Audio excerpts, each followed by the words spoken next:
sa Diyos, himaya sa Diyos, himaya sa kaitasan. Himaya sa Diyos, himaya sa Diyos, himaya sa kaitasan. Sa Diyos ang kahimayan, sa Diyos ang kahimayan. Hallelujah, Amen. Hallelujah, Amen. Hallelujah, Amen. Himaya sa Diyos, himaya sa Diyos, himaya sa Jesucristo. Himaya sa Diyos, himaya sa Diyos, himaya sa Jesucristo. Sa Diyos ang kahimayan, sa Diyos ang kahimayan. Hallelujah, Amen. Hallelujah, Amen. Hallelujah, Amen. Himaya sa Diyos, himaya sa Diyos, himaya sa Espiritu. Himaya sa Diyos, himaya sa Diyos, himaya sa Espiritu. Sa Diyos ang kahimayan, sa Diyos ang kahimayan. Hallelujah, Amen. Hallelujah, Amen. Hallelujah, Amen. Ang Ginoo manatan ninyo. Manaw sa Matagpo kita. Makagagamang walay katapusang Dios. Gihatag mo kanamo ang imong mga alagad. Pinaagi sa pagsugid sa tinuod nga pagtuo. Ang grasya sa pag-ilang sa himalaan sa walay kinutubang Trinidad. Ug diha sa gahom sa imong langitnong kamahalan sa pagsimba sa kahisahan. Hindi kami nga magmalig-on diha niini nga pagtuo ug pagsimba. Daga kami sa katapusan sa pagtanaw kanimo diha sa imong usa ug walay katapusang kahimayaan. O amahan din sa uban sa anak ug sa Espiritu Santo. Buhi og nagahari usa ka Dios karon hangtod sa kahangturan. Halip sa pagpalingkod atong pamatian ang pulong sa atin.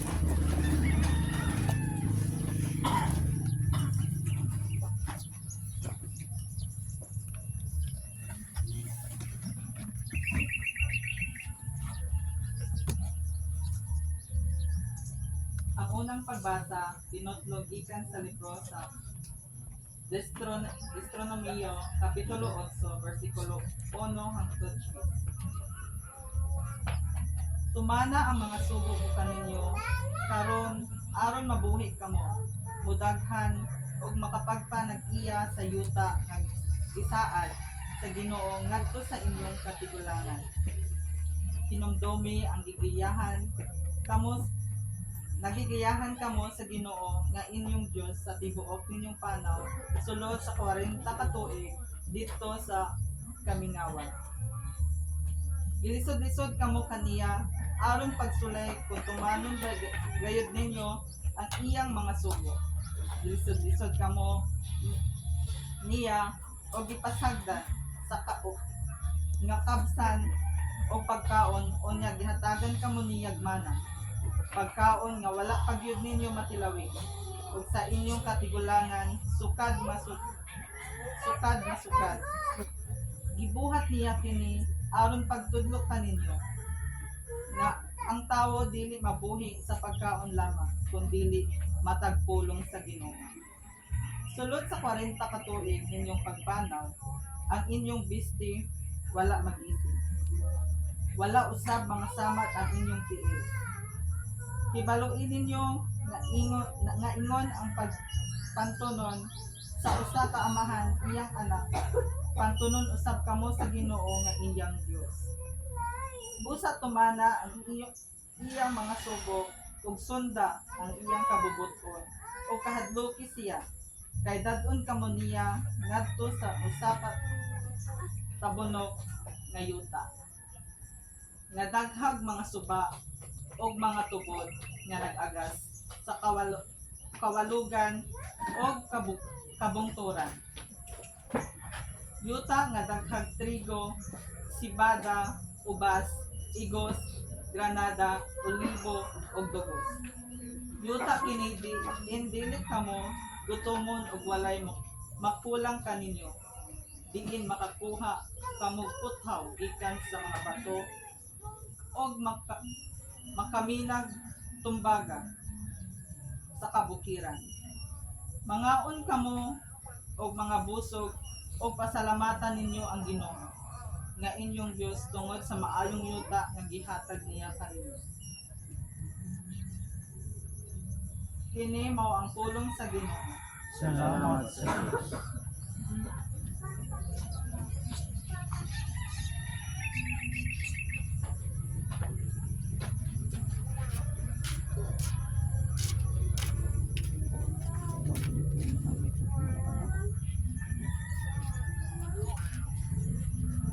Salmo 65 ang atong tuwa.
ikaduhang pagbasa kinutlo gikan sa sulat ni Santiago kapitulo 1 bersikulo 17 hangtod 27. Ang tanang maayo o higpit nga mga gasa nagagikan sa langit. Gikan kini sa Dios nga mao'y nagbuhat sa mga kahayag na sa langit. Dili gayud siya mausab o mapagpitag landong sa pagkausab. Sa iyang pagbuot Gihimo kita niyang mga anak pinaagi sa pulong sa kamatauran. Aron sa tanang niyang binuhat, mahisama kita sa unang mga bunga. Minahal kong mga igsuon, timan ikini, kahanglan nga andam kamong tanan sa pagpamati apan dili madali, dalion sa pagsulti, o dali nga masuko. Ang kasuko sa tao dili makatabang sa pagkabuot sa matarong nga tuyuan sa Dios. Busa isalikway ug daotang mga buhat ug dawata ang mga pagbusanon ang pulong nga gitisok sa Dios diha sa inyong kasing-kasing kay makaluwas kini kaninyo. Ayaw limbungi ang iyong kaugalingon pinaagi sa pagpamati lamang sa pulong sa Dios. Hinuon tumana kini ang mamati sa iyang pulong apan dili magtuman niini. Mahisama sa usa ka tawo nga manamin ug makakita sa iyang tinuod nga hitsura. Makasudlong siya sa iyang kaugalingon na apan inigpahawa na niya, malimot lang dayon siya iyang hitsura. Apan ang tawo nga magsusi pag-ayo sa hingpit nga kasubuan na naghatag sa gawsanan sa mga tawo ug magpadayon sa pagtamod niini. Panalanginan sa Dios ang iyang buhat, kay dili man siya kutob ra diha sa pagpamati. Kung may nagtuungan sa relihiyoso, apan wala magpugong sa iyang dila. Walay kapuslanan ng iyang tinuuhan, ug naglimpong siya sa iyang kaugalingon. Alang sa Dios nga Amahan, ang putli ug matuod nga tinuuhan mao ang pag-atiman sa mga ilo ug mga biyoda. Sa ilang kalisod ug pagmatngon nga dili kabulingan ang iyang kaugalingon sa kangilad sa kalibutan. Kini mao ang pulong sa Ginoo. Salamat sa Diyos.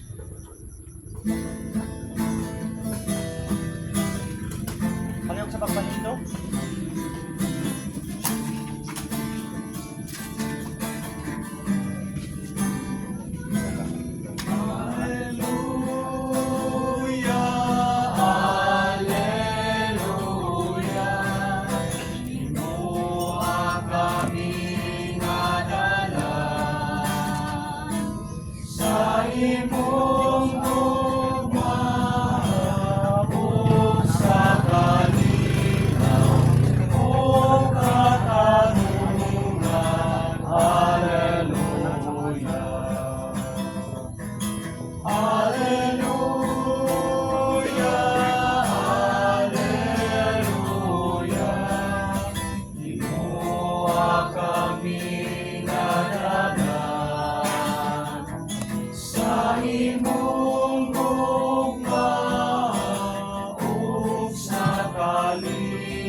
Ang Ginoo manaa kaninyo.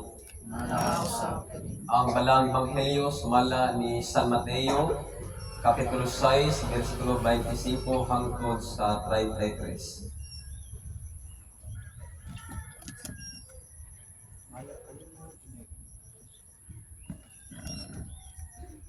Tungod niini, sultihan ko kamo.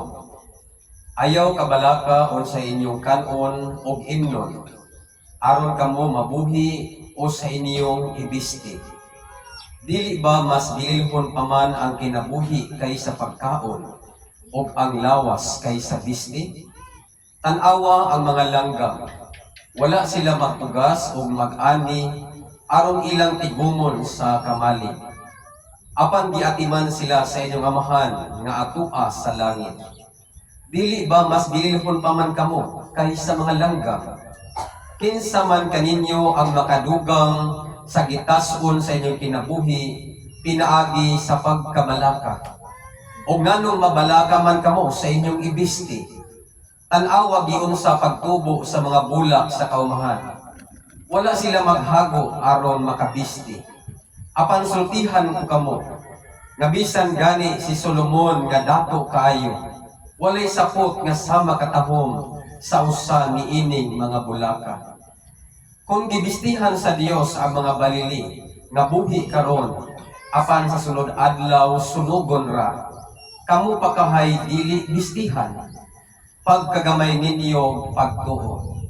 Busa ayaw kamo kabalaka, kung asa kamo kanon o imnon o ibisti. Kining mga butanga, mao'y gitinguha kanunay sa mga dili magtotoo. Ang inyong amahan nga ato sa langit, nasayod nga nagkinahanglan kamo ni ining mga butanga, apan labaw sa tanan. Paharian ninyo ang Dios, o pagkinabuhi kamo nga uyon sa iyang kabuton, o ang ubang mga butang, ihatag ra niya kaninyo. Mga igsoon, ang balang ebanghelyo sa atong Ginoong Kristo. Palihog sa Panginoon. May the words of my mouth and the meditation of my heart be acceptable in your sight, my Lord, my strength, and my Redeemer. Amen. Usa ka balaan o mayong buntag kanatong tanan. Mayong buntag. Buntag. Ako tanay nga happy pista. Pero sa mano, pero ang atong igrit na lang karoon nga kanang with smile, atong inutupan na ito nga maayong buntag. Atong karoon, maayong buntag. Yung padalingan ng with smile man. Tungod kay ang atong gibuhat karon sama sa giwan ni Padre Roldan, Thanksgiving siya. So natural kung ano na ipagpasalamat kanang usa ka tawo nga mapasalamaton, natural naa ka nang gitawag nga kalipay. So wala man tama kita nga tawo nga pasalamat siguro nga di malipayon, no? Dati na kung gitabangan jud ka. Nakini atong ibuhat karon, mao na sige tawag nga Thanksgiving. Ang kinsa man pud tani pasalamat. Mao na nga ibalagan ni sa kay atong pagpasalamat. Unang salamatan nato ang Dios labaw sa tanan. Mamata na nga by next year ato nang kanang gingon na nga ang mga membro kanang dasig sila kayo nga atagan na o kanang proper jud nga kanang kapistahan jud kini atong kapilya diri sa Baliwang Malibas, no? Baliwang. Yamo ko ni ang usa ka kalipay ni lamang sa kaninyo apan mga ministro ko ba nga ang usa ka mga membro di ay adunay kadasig